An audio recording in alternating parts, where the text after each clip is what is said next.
Hello students, आज की transcription number है 10 80 वर्ड पर मिनट की स्पीड से डिक्टेशन लिखने के लिए तैयार हो जाएं। और अगर आप चैनल पर नए हैं तो सब्सक्राइब करना ना भूलें डेली डिक्टेशन के लिए। 3 सेकंड बाद आपकी डिक्टेशन स्टार्ट होगी। 3, 2, 1, start.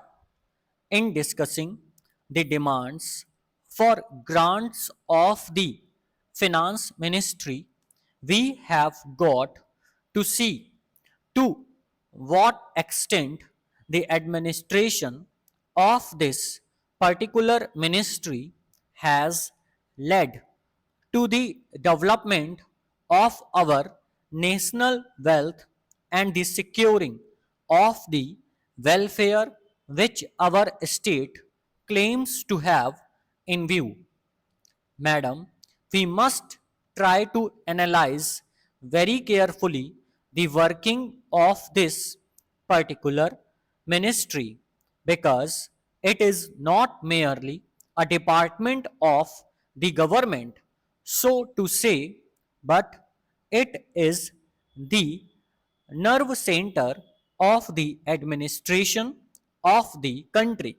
I would like first to refer to the role of foreign capital because in determining the manner in which the permission of capital issues has been granted by the particular administration, we should keep in our mind to what extent the interests of our nation have been served. I fully endorse the statement which the previous speaker has made so far as repatriation of the investments made by foreigners and of profits are concerned.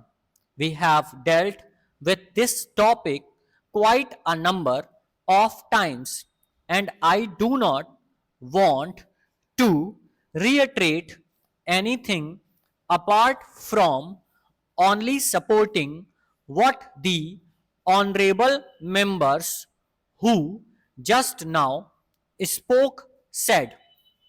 I would now like to deal with the investments of foreigners in India. Madam, the government of our country accepted the proposition that in allowing foreign investment, it should come in only in such industry and such form of production where in our national investors will not come forward and in which technical skills is wanted. There is also one other factor which the industrial policy of our government in 1948 as adumbrated further in 1949 by the Prime Minister laid down. It specifically said that the control and ownership of such concern should, as far as possible, be in the hands of Indian nationals, and the technical know-how of our country should be developed. I would like to emphasize the figures that have been put forward for the last few years from 1997 till the end of 2012 or the early part of 2012. It has been reported that rupees 19,000 crores of foreign capital have been allowed to be invested in our country. Of that, practically more than 6,000 crores have been allowed to be invested in managing agency and trading enterprises in our country.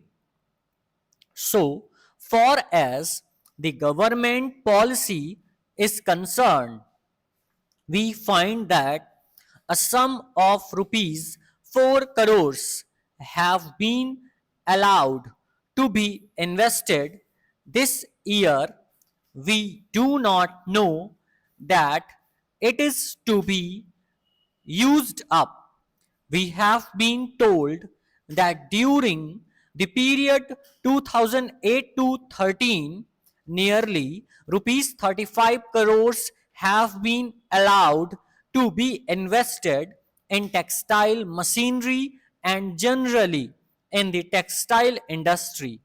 We have seen to what extent cotton and jute have been dominated by the national capital and to what extent they play the role as against the demand for them.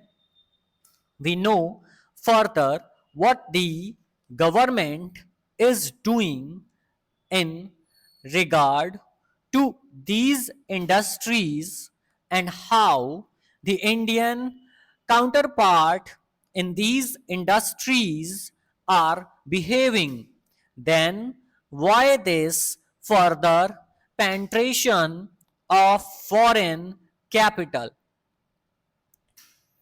Even in regard to the explanation scheme, we find that paints, soaps, electric fans, and machine tools are some of the industries where the government has allowed foreign interest to establish or expand their factories. It will adversely compete with the production of the country when the indigenous procedures do not find any market in this sphere. Therefore, we have got to see to what extent the capital issues has been regulated by this government and particularly by the finance department so that the national well-being of the country could be guaranteed. Then we have got to look into the fact as to how for the new industries are allowed to function. So far as the oil refineries are concerned, some of them have been established and some more are going to be established very soon. In the control of the administration, the Indians have no share. There are only preference shareholders and they have no voice in the management. So far as the administrative aspect in this industry is concerned, the most important part of it is the technical know-how. They do not guarantee they will train the Indians.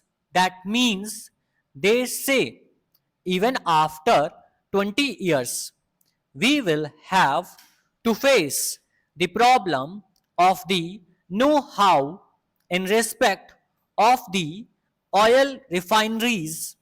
I do not know why the government are showing softness to foreigners in this matter. Then we have another investment in collaboration with the Indian chemical industries for the manufacture of civil explosive. Here as far as I have gathered, only 20% is going to be Indian capital. The majority of the shares will remain with the Indian chemical industries. Nobody else has been allowed to make any investment. It would have been better if other companies and private individuals had been given an opportunity to purchase the shares. Full stop.